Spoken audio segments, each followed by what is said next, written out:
ఈరోజు వీడియోలో profit and loss అనే టాపిక్లోని ఆర్టికల్ క్వాంటిటీ అడ్జస్ట్మెంట్ అనే కాన్సెప్ట్ని చూడబోతున్నాం.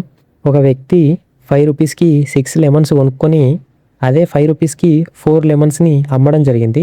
ఇప్పుడు ఇక్కడ overall profit or loss percentage ఎంత అనేది మనం ఫైండ్ చేయాల్సి ఉంటుంది. మనం ముందుగా క్వశ్చన్ సాల్వ్ చేసే ముందు ఆ క్వశ్చన్లో ఇచ్చిన డేటాని మనం ఒక ప్యాటర్న్ రూపంలో రాసుకోవాల్సి ఉంటుంది. ఇక్కడ సిపి, ఎస్పి, ప్రైస్, క్వాంటిటీ. ఇప్పుడు మనం క్వశ్చన్లో ఇచ్చిన డేటాని ఇందులో సబ్స్టిట్యూట్ చేస్తే అతను 5 రూపీస్కి 6 లెమన్స్ కొనుక్కోవడం జరిగింది. అదే 5 రూపీస్కి 4 లెమన్స్ అమ్మడం కూడా జరిగింది. అంటే సిపి వచ్చేసి ప్రైస్ 5, క్వాంటిటీ 6, ఎస్పి వచ్చేసి ప్రైస్ 5, క్వాంటిటీ 4. సో ఇక్కడ చాలా ఇంపార్టెంట్ పాయింట్ ఏంటంటే ఈ కాన్సెప్ట్లో మనం క్వాంటిటీని ఈక్వల్ చేయాల్సి ఉంటుంది. చాలా మెంబర్స్ ఏం మిస్టేక్ చేస్తారంటే ప్రైజ్ని ఈక్వల్ చేస్తారు బై మిస్టేక్లో. సో అలా చేయకూడదు. ఇక్కడ ఖచ్చితంగా మనం క్వాంటిటీని మాత్రమే ఈక్వల్ చేయాల్సి ఉంటుంది. ఇప్పుడు మనం పైన ఇచ్చిన ఫార్మాట్ని క్వాంటిటీ ఈక్వల్ చేయాల్సి ఉంటుంది కాబట్టి ఈ 4ని అటు సైడ్, ఈ 6ని ఇటు సైడ్ చేస్తే మనకి వీటికి కూడా *4 * 6 రావడం జరుగుతుంది. ఇప్పుడు ఫైనల్గా కాస్ట్ ప్రైస్ అనేది 5 4 20, సెల్లింగ్ ప్రైస్ అనేది 5 6 30గా రావడం జరుగుతుంది. ఇక్కడ సెల్లింగ్ ప్రైస్ అనేది కాస్ట్ ప్రైస్ కన్నా ఎక్కువ ఉంది కాబట్టి ఇది ఖచ్చితంగా ప్రాఫిట్ పర్సంటేజే. ఆ రెండింటి మధ్యలో డిఫరెన్స్ 10 బై కింద కాస్ట్ ప్రైస్ వేసుకుంటే 20 ఇంటూ పర్సంటేజ్ కోసం 100 వేసుకుంటే మనకి ప్రాఫిట్ పర్సంటేజ్ అనేది 50% రావడం జరుగుతుంది. ఒక వ్యక్తి 16 రూపీస్కి 9 బుక్స్ కొనుక్కొని 20 రూపీస్కి 11 బుక్స్గా అమ్మడం జరిగింది. ఇక్కడ ఇచ్చిన net profit or loss percentage ఎంత? ఫస్ట్ మనం ఫార్మాట్లో రాసుకుంటే సిపి, ఎస్పి, ప్రైస్, క్వాంటిటీ. అతను 16 రూపీస్ పెట్టి 9 బుక్స్ కొనుక్కోవడం జరిగింది. దాని తర్వాత 20 రూపీస్కి 11 బుక్స్ అమ్మడం కూడా జరిగింది. ఇక్కడ మనం ప్రాఫిట్ ఆర్ లాస్ పర్సంటేజ్ తీయాలి కాబట్టి ఫస్ట్ మనం క్వాంటిటీని ఈక్వల్ చేయాలా. ఆ 9 ఇటు సైడ్, 11 అటు సైడ్ పంపిస్తే ఈ ప్రైజ్లకి *11 * 9 రావడం జరుగుతుంది. సో 16 11 176, 20 9 180. ఇప్పుడు మనం వాల్యూస్ చూసుకుంటే సెల్లింగ్ ప్రైస్ అనేది కాస్ట్ ప్రైస్ కన్నా ఎక్కువ ఉంది కాబట్టి ఇది ప్రాఫిట్ పర్సంటేజ్. రెండింటి మధ్యలో డిఫరెన్స్ 4 బై కింద కాస్ట్ ప్రైస్ చేసుకుంటే 176 ఇంటూ పర్సంటేజ్ కోసం 100% చేసుకుంటే మనకి ప్రాఫిట్ పర్సంటేజ్ అనేది 2.27% రావడం జరుగుతుంది. ఒక వ్యక్తి 1 రూపీకి 5 ఎరేజర్స్ కొనుక్కొని అదే 1 రూపీకి 3 ఎరేజర్స్ చొప్పున అమ్మడం జరిగింది. ఈ ఎంటైర్ ట్రాన్సాక్షన్లో అతనికి 40 రూపీస్ ప్రాఫిట్ రావడం జరిగింది. ఇప్పుడు క్వశ్చన్ ఏం అడుగుతుందంటే అసలు అతను ఉన్న టోటల్ ఎరేజర్స్ ఎన్ని? ఇప్పుడు మనం ఫార్మాట్లో రాసుకుంటే అతను 1 రూపీకి 5 కొనుక్కొని 1 రూపీకి 3 అమ్మడం జరిగింది. ఇప్పుడు మనం క్వాంటిటీని ఈక్వల్ చేస్తే 5 అనేది కిందికి 3 అనేది పైనకు పోతే మనకి సిపి అనేది 1 3 3, ఎస్పి అనేది 1 5 5గా రావడం జరుగుతుంది. ఇక్కడ సెల్లింగ్ ప్రైస్ కాస్ట్ ప్రైస్ కన్నా ఎక్కువ ఉంది కాబట్టి ఖచ్చితంగా ప్రాఫిటే వస్తుంది. బట్ ఆ రెండింటి మధ్యలో డిఫరెన్స్ ప్రాఫిట్ అసలు ఎంత అనేది చూసుకుంటే మనకు 2 యూనిట్స్, 5లకి 3 పోతే 2 యూనిట్స్. ఇప్పుడు మనం టోటల్ అతను ఎన్ని ఎరేజర్స్ కొన్నాడని ఫైండ్ చేయాలి కాబట్టి క్వశ్చన్లో మనకి అతనికి వచ్చిన టోటల్ ప్రాఫిట్ 40 రూపీస్ అన్నారు. మనం ఆన్సర్ సాల్వ్ చేస్తే మనకు వచ్చిన ప్రాఫిట్ 2 యూనిట్స్. సో 40/2 ఇంటూ అసలు అతను ఎన్ని ఎరేజర్స్ కొనుక్కున్నాను అడుగుతుంది కాబట్టి మనం సిపి తీయాలి. సిపి యొక్క క్వాంటిటీ తీయాలి అంతే కదా. ఈ సిపి యొక్క క్వాంటిటీయే అతను ఎన్ని ఎరేజర్స్ కొనుక్కుండా అనేది మనకు ఇవ్వడం జరుగుతుంది. సో సిబి యొక్క క్వాంటిటీ ఎంత ఉంది? 5 3 15. 15 ఎందుకంటే సిబి అనేది కాస్ట్ ప్రైస్, అతను కొనుక్కున్న ప్రైస్. అక్కడ మనం క్వాంటిటీ యొక్క వాల్యూ రాసుకోవాలి కాబట్టి సిపి యొక్క క్వాంటిటీ మనకి 5 3 15 వస్తుంది.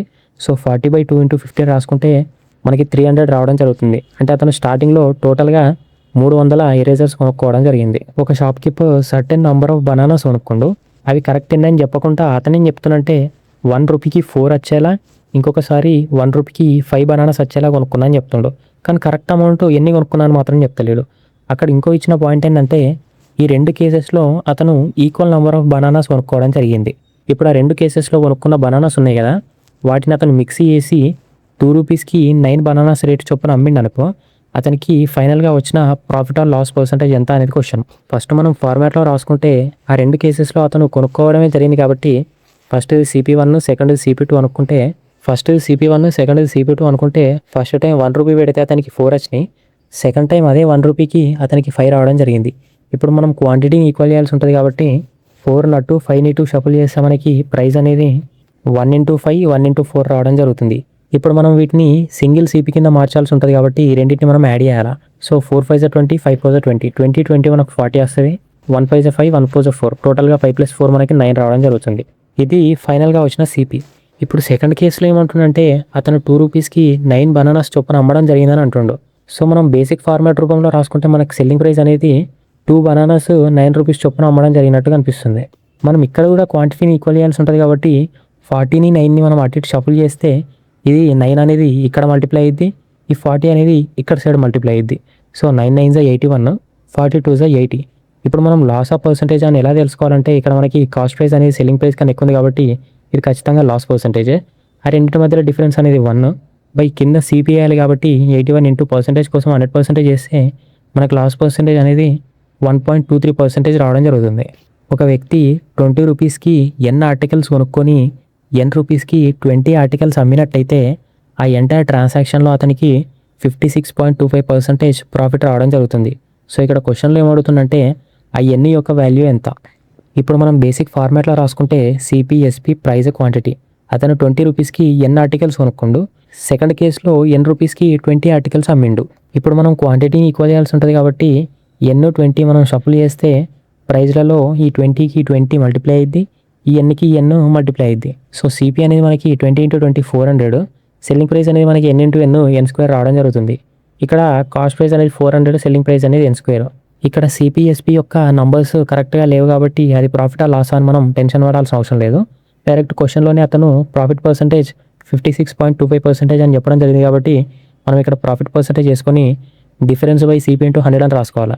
సో ఇక్కడ ప్రాఫిట్ పర్సంటేజ్ మనకి 56.25, మనకి డిఫరెన్స్ ఎంత n square minus 400 by CP అనేది మనకు 400 పర్సంటేజ్ కోసం ఇంటూ 100 రాసుకుంటే దీన్ని కొంచెం ఇక్కడ నేను చూపించినట్టు సింప్లిఫై చేస్తే మనకి n అనేది 25 రావడం జరుగుతుంది.